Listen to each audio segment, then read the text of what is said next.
I'm Dr. Tequilla Brownie, CEO of TNTP. I'm joined by Dr. Tom Kane, education economist from Harvard University. We're all aware that the pandemic caused students to suffer very sobering learning loss and experience unfinished learning.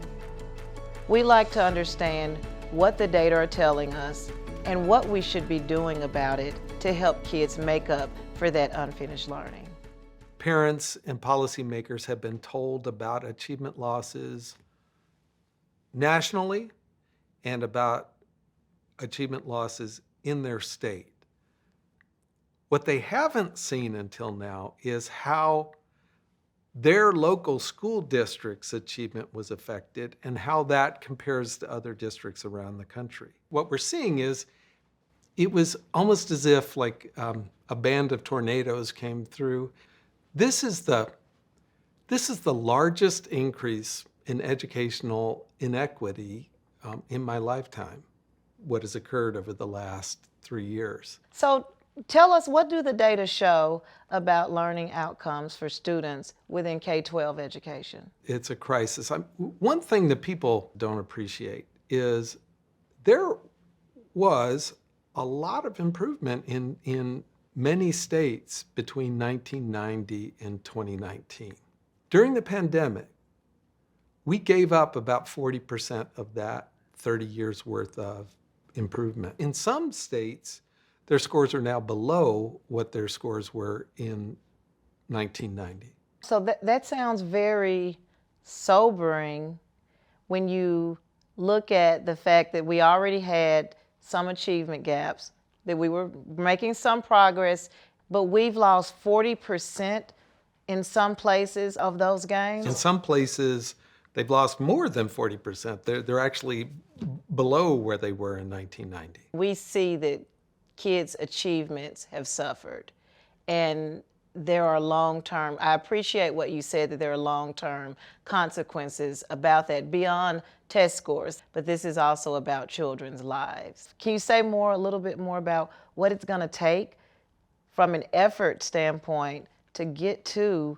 reversing this backwards trend now? It's important to remember that Congress provided about $190 billion in aid to school districts around the country over the course of the pandemic.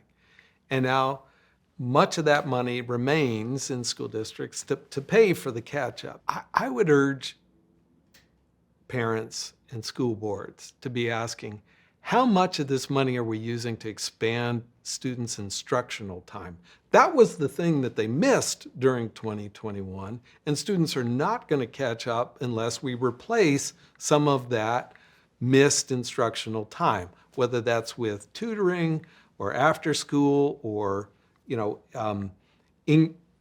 using time during the school day more efficiently, extending the school year.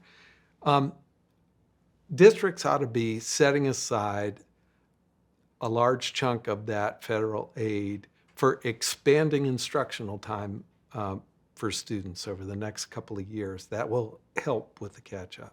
TNTP, we're currently working in about 500, districts all over the country, and we're seeing a range of districts hunkering down and trying to get, more instruction and better instruction in front of kids, more tutoring, more after school, more summer learning. And so my worry is that people and districts are actually thinking we can just do more of the same in order to counter what we've seen happen with the unfinished learning. And we can't just sit and wait for school districts to have a plan. We need leadership from mayors and governors, because if we don't close these gaps, these losses are going to affect everybody. This is not just a problem with K-12 education. This is a problem that will affect all of our communities. The two things that are top of mind for me, one is the fact that I know that we give parents at best misinformation and at worst lies. Parents read and look at the information that's given to them, mostly, report cards. And so I really hope that we collectively do a much better job of giving parents more accurate information about how their kids are doing. The second thing that's on my mind, what's the role for educators and leaders? And for me, it's the fact that opportunity often comes out of crisis. And so I would hope that we as leaders and as educators don't squander this opportunity to actually think bolder and think different about what we actually need to do for children moving forward.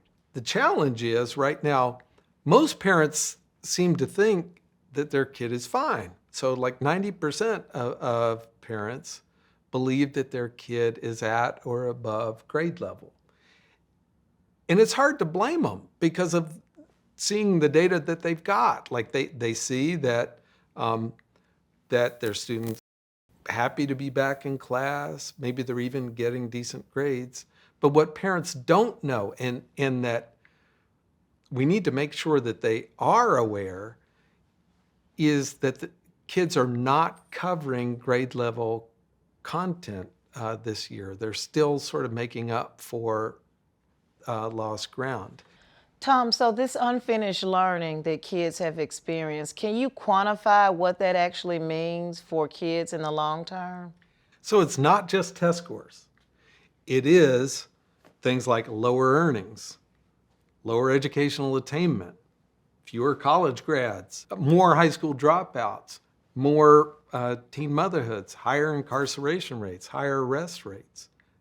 So we've all been saying that we need to improve education to improve long-term outcomes for kids, and that's true. But it's also true that when we've seen a big decline in educational opportunity, there's a cost to that. There's a cost, there are consequences. We would be in a very different place if there weren't these $190 billion out there waiting to be spent on academic catch-up. We just need to do it. Like we need leaders to ensure that those dollars are used to help kids get back to where they were, at least to the spring of 2019 levels. So when you talk about leadership, one key puzzle of that is knowing what to do. But it's like we need better insights into what is actually working so that we know what to do moving forward. There was pre-pandemic research that suggested high dosage tutoring worked. Well, holy cow, there are a whole bunch of districts around the country that are implementing high dosage tutoring programs as a result of that evidence. We need to be adding some additional things that we're confident will actually help with the catch-up. And so we should be organizing those pilots and developing the plans to evaluate them next summer. Another group that I think about that could be really helpful here are advocacy and social justice and civil rights organizations, because the inequities that the data are showing have been exacerbated from even pre-pandemic levels. And anybody who cares about equity should recognize that we've seen the biggest increase in inequity in our lifetimes over the last few years.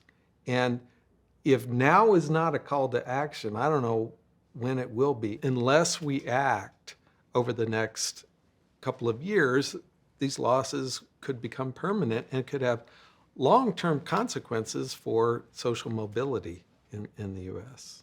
We're working with districts now all over the country, and if we can galvanize them to action based on the magnitude of what we're seeing in the data, then I think we'll all be better off. I really appreciate you sitting down and taking the time today to talk. I know people can go on your website, educationrecoveryscorecard.org, to learn more about the things we're doing to support districts as well on the ground.